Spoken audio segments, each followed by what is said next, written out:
Então aqui, ó, nós vamos ligar esse simulador aqui, nós vamos brincar um pouquinho. Reanimação cardiopulmonar não é uma situação tão simples de fazer, até porque você vai ver uma pessoa, né? E pode ser que essa pessoa seja, inclusive, sua mãe, seu pai, seu filho, seu primo, seu tio. E aí, o que eu vou fazer? Será que choro resolve? Será que grito resolve? Não, liga a primeira coisa para o 92. Antes de fazer qualquer coisa, vamos chamar o SAMU, né? A gente tem que solicitar atendimento ou socorro especializado, ou até mesmo, ó, dependendo da situação, o bombeiro, né? Mas no RCP em si, nós temos que executar algumas manobras, e essas manobras devem ser de forma sequencial e harmônica. Por que harmônica? Não adianta você só fazer a massagem sem se preocupar com o posicionamento que você deve fazer a pressão. Acima de tudo, será que a pressão que eu estou exercendo ela é a suficiente? Terceiro, e o ritmo? Eu posso fazer com qualquer ritmo? Chego lá e tá, vamos. Não, existe um ritmo também para isso. Uma outra situação que é bem comum, que a gente observa, principalmente quando a gente vai ler alguns papers e ver o que o pessoal de pesquisa, o que eles colhem de informação, eles relatam com muita frequência a questão da ventilação.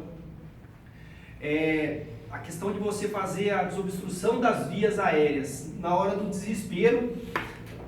Isso é uma coisa muito comum, não sou eu que estou dizendo, mas são relatos científicos que vêm mostrando e apontando que você foca 100% ou quase que 100% na massagem e você vai acabar negligenciando principalmente a abertura das vias aéreas.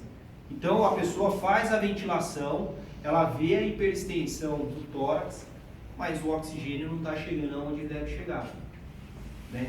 Então também tem essa questão da abertura das vias aéreas. Obviamente que aqui o treinamento é para esse simulador aqui, ele vai simular uma reanimação cardiopulmonar, uma situação não de trauma, né? Não diferente daquele ali que está com trauma, lógico, a abordagem, o procedimento já seria diferente. Mas aqui a gente está falando de não traumático. E a outra situação é a questão da ventilação. Primeiro, existe um volume que nós devemos introduzir no pulmão. Segundo, além do volume, eu tenho também uma pressão também, que eu devo respeitar essa pressão. Eu não posso fazer muito rápido e também não muito forte. No pulmão, nós temos um volume útil de respiração normal. Depois nós temos uma ventilação excessiva, que é onde a gente consegue expandir realmente de fato 100% ou próximo de 100% da nossa capacidade respiratória. E você tem o volume residual, que nós chamamos. Então, o que nós vamos abordar no RCP é uma faixa que fica entre 500 e 600 ml, sendo que o pulmão, a capacidade dele total é de 3 litros. Mas, mesmo a gente sabe quando a gente está com aquele aperto no peito, que você inspira, você chega com 2,5 litros. 3 litros realmente já seria um absurdo, mas a capacidade respiratória total seria, o volume total seria de 100 ml. E aí a pessoa, quando tem o colabamento, depende do pneumotórax hipertensivo, drenagem, depende da situação. Se colar o pulmão, colabar, aquele pulmão já está condenado. Se for os dois, realmente é óbvio. Vocês lembram quanto tem aqui, quantos ml de ar tem no umbigo aqui, não? Nesse adulto? Quem lembra? Lembra, Thiago? Não tem aqui? Não. Aqui tem 1 litro de ar aqui dentro. Né? Então, na verdade, quando a gente fala em 500, 600 ml, a gente vê muito erro de profissional pegando isso aqui e apertando para ir todo o ar do umbigo. Vocês vão ver então no simulador aqui que não é por aí. Se você mandar ar em excesso, o Thiago vai explicar que não dá certo. Vocês vão ganhar um presente de volta aí, né? Aqui nesse simulador aqui, interessante que ele tem, você vai conseguir observar, você tem LEDs que vão indicar quando o volume está correto, excessivo ou insuficiente. Mas se você também fizer uma ventilação excessiva e rápida, você também está mandando oxigênio o estômago, e aí dependendo da pressão, você vai ter realmente, a pessoa vai regurgitar. E aí, isso aí a pessoa pode broncoaspirar, aí você fala, Jesus Cristo, e agora, o que eu vou fazer? O broncoaspirar é você colocar, né, líquido ou material sólido na traqueia, que vai para o pulmão, e o pulmão não precisa de... O pulmão precisa de espaço, né? Espaço para oxigênio. Então são situações que naturalmente, gente, eu acho que, acima de tudo, esses dias eu fui numa instituição de ensino, fui fazer um treinamento lá de um simulador de parto, e tinham médicos e ginecologistas e tal, e teve só um médico que ele teve a humildade de chegar e falar assim, olha, você fala para mim sobre RCP, porque eu sou ginecologista. Eu não sou Deus, né? Eu conheço por aí, eu não sou Deus. Sou só um ginecologista. E, né, a minha habilitação, minha especialidade é parto. Mas esses dias eu me deparei com uma situação de RCP lá e eu cheguei na minha casa com vergonha, porque eu vi só na faculdade. Eu achei interessante isso, porque é uma pessoa que, médico, né? A gente olha o médico e acha que ele já sabe tudo. Não, o ginecologista, ele falou, eu não sei fazer RCP. Você pode me ensinar como é que faz o RCP, o protocolo e tal? Eu falei, não, vamos lá e tal. Ele falou, poxa, olha, eu não lembrava que era assim, eu também não lembrava que era assado.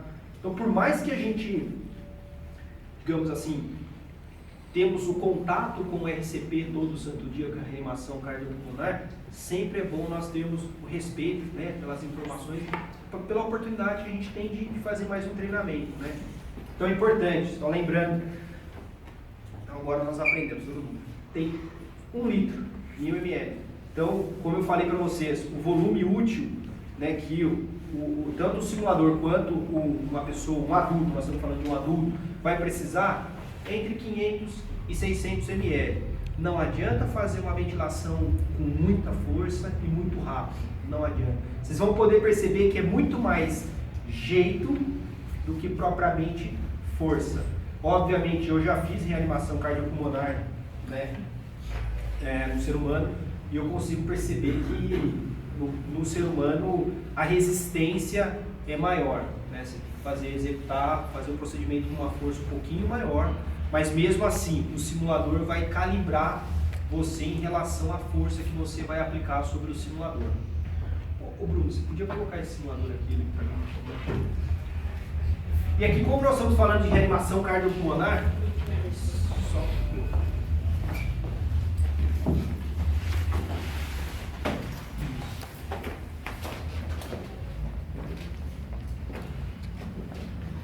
como nós estamos falando de reanimação cardiopulmonar, é muito importante eu comentar aqui com vocês.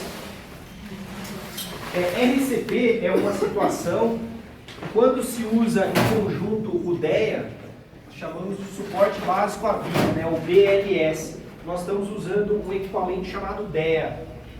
O DEA ele significa desfibrilador externo automático. O que esse equipamento faz? Quando a pessoa está com um aparato, não é porque a pessoa perdeu a consciência que ela está com parada cardiorrespiratória. Obviamente que existem alguns procedimentos que nós devemos observar se a pessoa realmente está sem resposta ou com ausência de ritmo cardíaco. É a primeira coisa que nós temos que fazer essa abordagem. Caso constatado que realmente está com IPCR, parada cardiorrespiratória, então nós devemos, se nós não tivermos o DEA, nós temos que primeiro chamar o 92, depois ou o bombeiro, também óbvio, né? Aí nós entramos com a medida de suporte, de reanimação cardiopulmonar. Mas se tivermos acesso ao RCP, ao DEA, nós devemos colocar primeiro o DEA na pessoa. O DEA aqui, ó, é um equipamento simples, não tem muito segredo, então é um desfibrilador externo automático. Porque existe o DEA que fica, acho que na unidade avançada, né, do cardioversor. Isso. Aquele lá, obviamente, que aí é só o médico que tem condição de fazer a abordagem. Esse daqui, nós vamos colar esses dois pads aqui. No próprio equipamento, ele já vem, é muito simples para usar, ele já vem mostrando aonde você deve colar cada pad. Então você vai ligar o equipamento, você vai dar acesso para você colar as pads, e aí você vai seguir a instrução e aonde você deve colar. Geralmente na parte superior do tórax do lado direito e na lateral da parte esquerda. E aí você vai ligar o equipamento, o DEA. No que você liga, você na verdade vai ser um escravo do equipamento. Escravo. Por quê? Você só vai seguir o que ele fala. Você acabou o teu poder de ação. Segue o que ele fala. Com essa basinha aqui, ele vai conseguir fazer um ECG, um eletrocardiograma, né, de uma forma bem simples. Feito esse eletrocardiograma, ele consegue calcular qual a tensão do choque que ele vai administrar e se vai administrar. Então é ele quem vai falar para você: afaste-se, porque aqui tem uma corrente, se você encostar a corrente vai pegar em você, e é você que vai tomar o choque. Aí podem ser duas pessoas, né, na verdade, ao invés de uma, pode acontecer isso. Então ele vai calcular a potência do choque e se há necessidade. Se houver a necessidade, ele vai falar: afaste-se, e ele vai dar o choque. Assim que ele dá o choque, imediatamente ele já pede para você fazer a abordagem novamente de reanimação cardiopulmonar. Porque na verdade, gente, quando a gente aperta a pressão aqui no tórax, aqui o nosso pulmão, o nosso coração, a maior parte do nosso pulmão, vocês acham que fica nas costas, na lateral ou na frente? Quem acha que é na frente, levanta a mão. Quem acha que é nas costas, levanta a mão.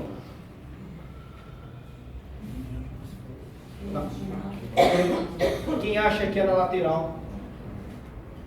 Então, na verdade, o pulmão, engraçado, a gente vai no médico, né? Eu também, antes de estudar anatomia, eu achava que a maior parte do pulmão ficava nas costas.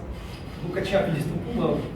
Mas, na verdade, a maior porção é aqui na lateral para frente. E o pulmão também, ele ajuda a proteger o coração. Né? Aqui tem um lobo, o pulmão esquerdo ele tem 2 lobos, o direito tem 3. Aqui, ó. Então, o pulmão esquerdo, na verdade, ele até cobre um pouquinho mais. Mas quando a gente faz a pressão do jeito certo, seria a mesma coisa de nós pegarmos o coração e fazermos isso. Ó. Como ele é oco, então conforme eu faço isso, o sangue vai. Pela pressão, a hora que eu volto, o sangue entra nas câmaras de novo. Então é isso aqui. Ó. O choque tenta fazer o coração pegar na barra. Mas pode ser que ele não pegue na barra. Mas o nosso cérebro, acima de tudo, ele precisa do oxigênio. Então por isso que isso daqui é usado em conjunto. Ele tenta fazer o coração pegar na barra. Se não, ok, dá um tempo, circula o oxigênio de novo. Vamos circular. Faz a ventilação, massagem, ventilação. Então o uso desses 2 equipamentos, vamos supor, aqui o RCP em conjunto com o DEA, nós estamos falando de BLS, uma sigla, né, em inglês, Basic Life Support, suporte básico à vida. Realmente o auxílio do DEA ele vai potencializar muito a possibilidade de êxito no atendimento, muito mesmo. Então só lembrando, os 10, eles já vêm com passo a passo. Como eu falei, uma vez que tivermos o acesso, a parte que nós temos que executar é de montar o padzinho e de colar. Isso é o que nós temos que fazer. Porque o resto, eu só vou seguir o que o equipamento está pedindo para eu fazer. Não vou fazer mais nada. Sempre lembrando, gente, a primeira coisa, né, que nós temos que fazer, no caso aqui, nós temos que ligar e pedir auxílio do SAMU e do bombeiro. É a primeira coisa que nós vamos fazer. E aí a gente vai fazer o procedimento, o quê? Realizar a massagem cardíaca e utilizar o desfibrilador externo automático. Então aqui, ó, no caso,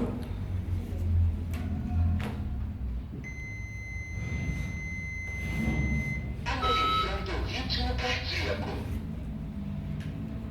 Não toque no paciente.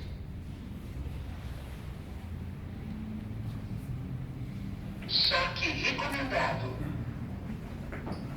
Carregando. Mantenha-se afastado. Pressione o botão piscante para liberar o choque agora. Choque liberado. Inicia a RCP.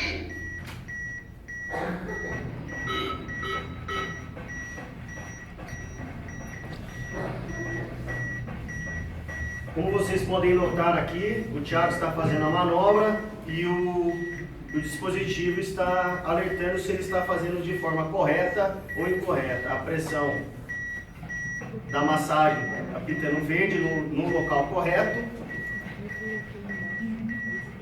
Isso já indica que a manobra está sendo correta. A ventilação, abertura das vias aéreas. Ventilação correta, atentando sempre na posição da mão correta. A gente sabe que é 2 dedos para cima do processo chicoide. E os batimentos cardíacos. No caso, como está integrado, o DEA, esse barulho do DEA é a sequência, é o ritmo de massagem. E a partir do momento que você instala o DEA, você não precisa contar ciclo, porque ele vai dar uns 2 minutos e vai mandar parar. O DEA das outras é a mesma coisa. Não precisa você ficar contando ciclo, não. Você vai contar massagem e ventilação, e ele vai mandar parar. E parece que os 2 minutos não passam nem a pau, né? Parece que, ó, o cara vai ficar se matando de fazer massagem ali, mas daqui a pouco ele vai dar o ciclo. Vai dar análise, vai mandar parar e analisar. Uma das perguntas, né, Thiago, frequentes, qual é a manobra? Quantas massagens ou quantas ventilações? Às vezes é uma dúvida comum. Isso. Qual é?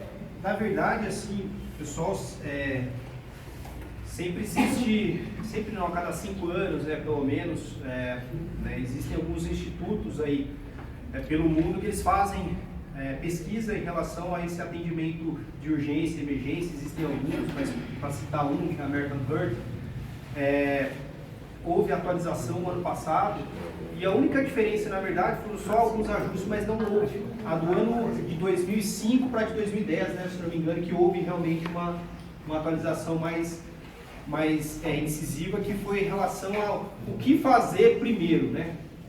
Antes era abertura, ventilação e depois massagem. Agora só deu uma invertida, né? Primeiro massagem, abertura e a ventilação.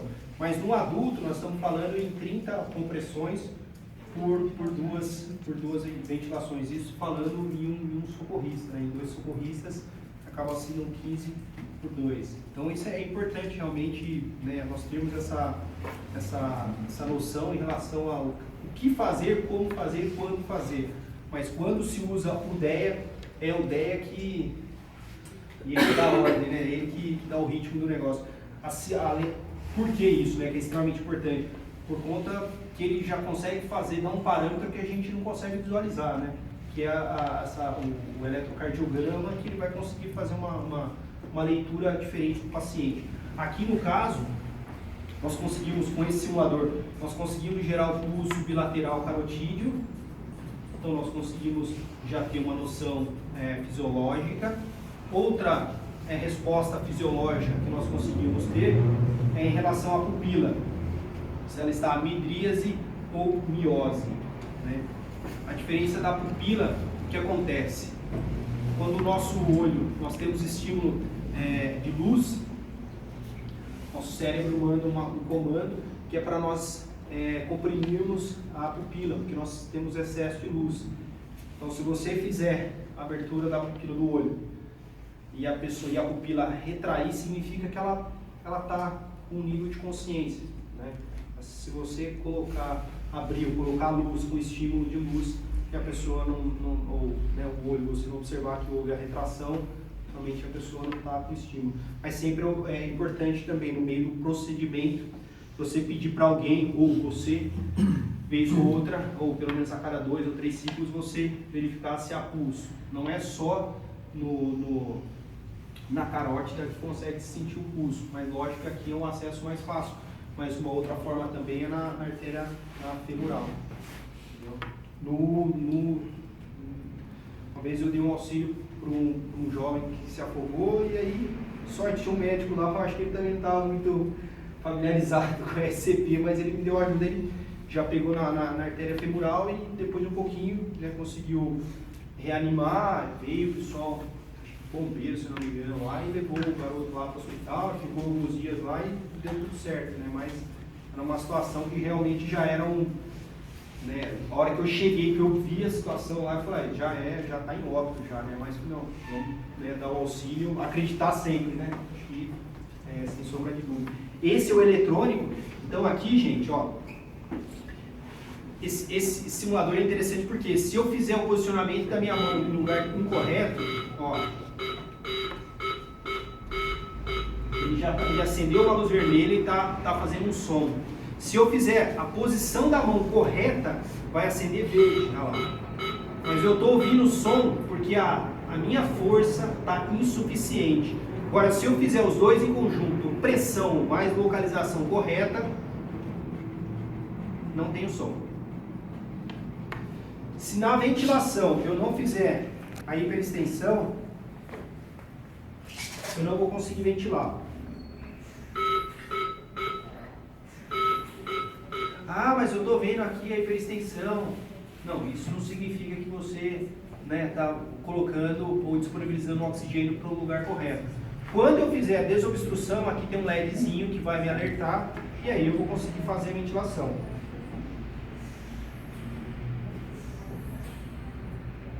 O incorreto. Correto, ele faz o excesso e também o mínimo, né? Os menos, né? Isso. Então tem o insuficiente, o correto e o excessivo. E isso daqui nós conseguimos entender no nosso corpo o que é o correto e o que é o incorreto. O mais importante, nós conseguimos condicionar o nosso cérebro, o nosso corpo para entender, falar, isso aqui eu estou colocando, já entendi qual é a porção correta, qual é a porção correta. E com o tempo você consegue fazer isso aqui até com o olho fechado. Isso é o mais importante, né? Porque uma situação real a gente não tem LED para dar um toque para a gente, né? Esse daqui é o adulto, né? Simulando um tórax de um adulto, e aqui com o uso de um DEA.